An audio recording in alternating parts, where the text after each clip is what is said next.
Na kuuliza swali hili, mmeridhia maisha ya duniani kuliko ya akhera?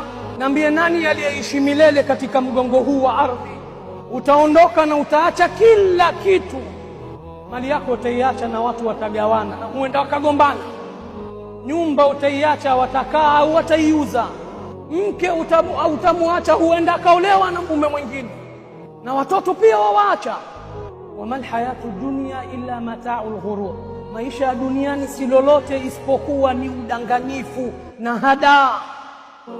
Naomba nimalizie kwa aya hii, ya ayuhan nasu taqu rabbakum, enyi watu mcheni Mola wenu, muogopeni Allah subhanahu wa ta'ala.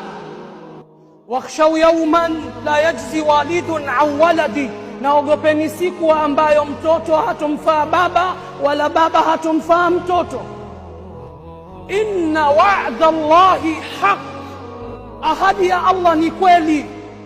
Aljannatu haq, pepo ipo kweli. Wannaru haq, na moto upo kweli. Walhisabu haq, na hisabu ipo kweli. Waqifuhum innahum mas'ulun, kila mmoja wetu atasimamishwa na alafu ataulizwa na hizi neema mlizopewa.